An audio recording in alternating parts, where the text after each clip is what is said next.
The biggest obstacle to securing our country isn't a wall or a river, it's a judge with a gavel and an agenda.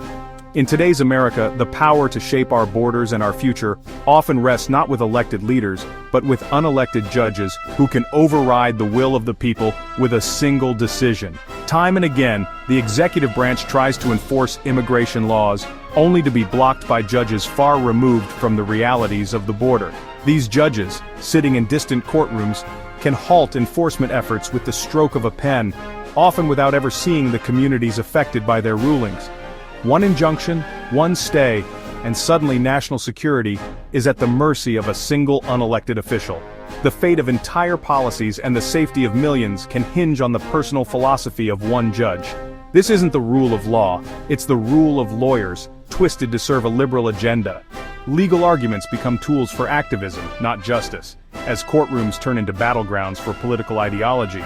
The goal: obstruct, delay, and prevent meaningful immigration enforcement. Every legal maneuver is designed to slow the process, making it nearly impossible to uphold the law as written.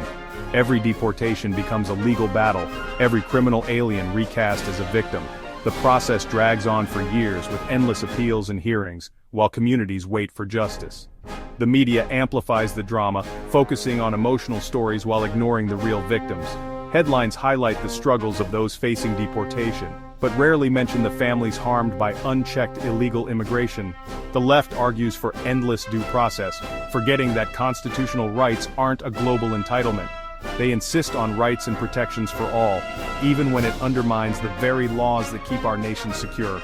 Granting every legal protection to those who break our laws paralyzes the system, and that's the point. The system becomes so bogged down that real enforcement is nearly impossible, and chaos replaces order. A broken system lets open borders advocates win without ever facing voters. Policies are changed not by debate or election, but by judicial fiat, leaving the public powerless.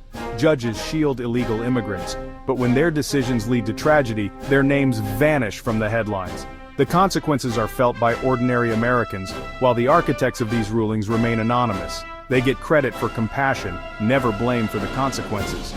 The human cost of their decisions is ignored, as long as they appear sympathetic in the public eye. At what point do we hold these judges accountable for the real-world impact of their rulings? When will the public demand transparency and responsibility from those who wield such enormous power? The system is rigged to favor obstruction over security. Until we restore balance and demand accountability, our laws and our borders will remain at the mercy of activist judges.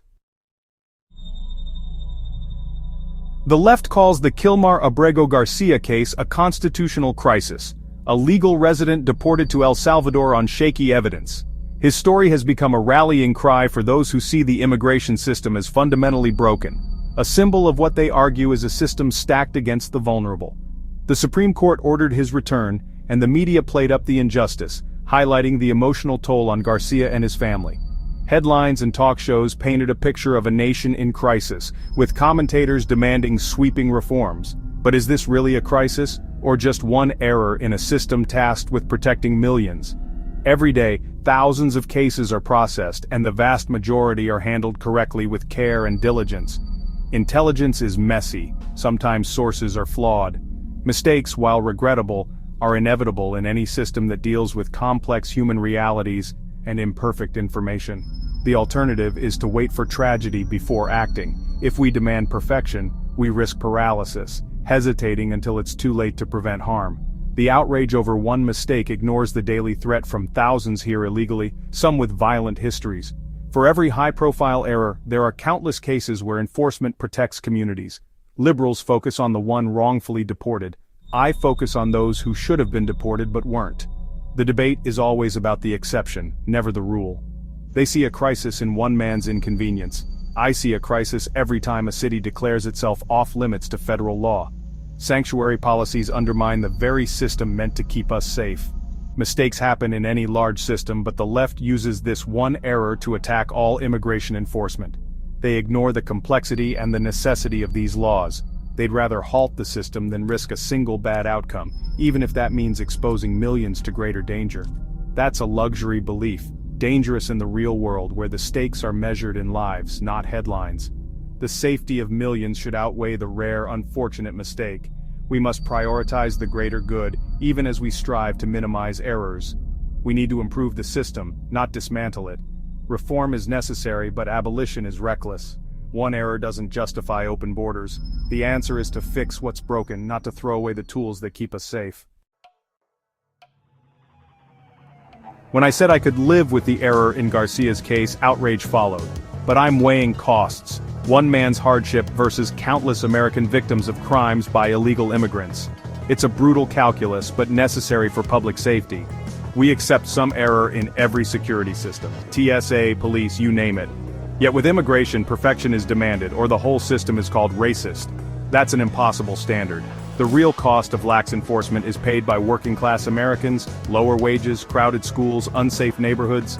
The left's emotional focus on one sad story ignores the bigger picture.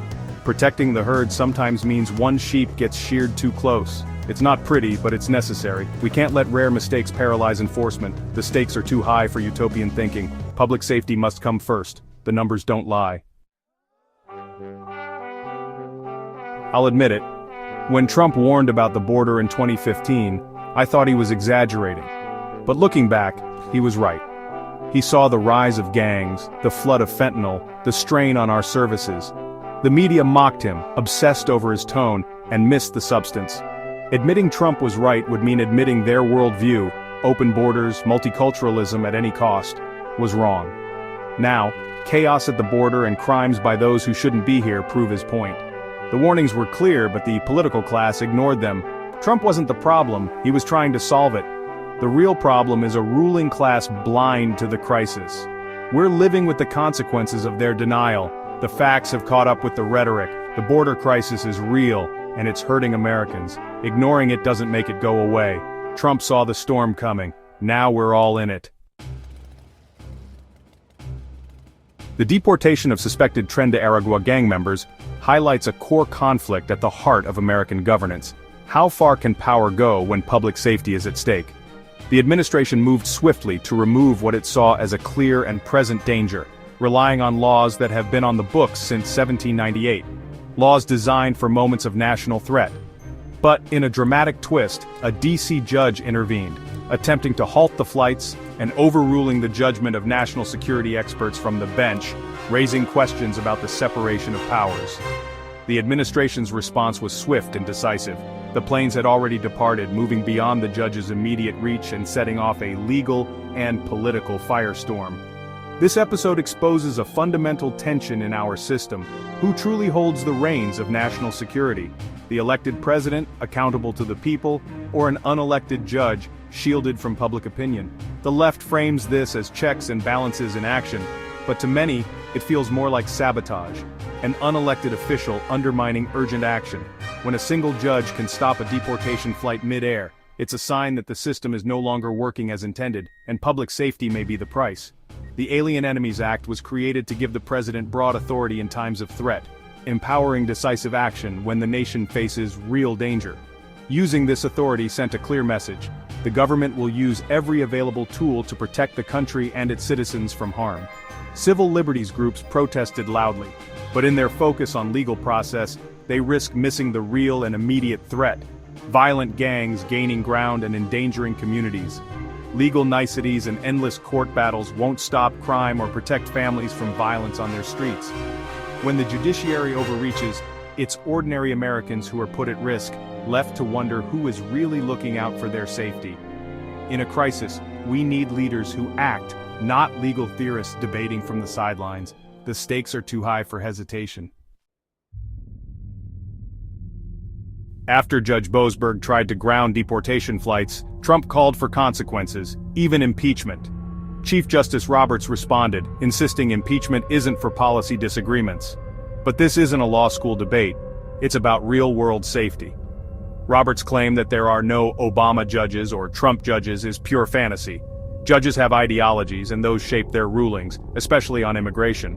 Boasberg's decision was political, not neutral. Roberts was just covering for his team. This episode shows the disconnect between the judicial elite and everyday Americans. They see legal theory, we see safety and common sense. When judges make America less safe, people have a right to be angry. The judiciary isn't above criticism or accountability. Overreach must be checked. The stakes are too high for judicial games.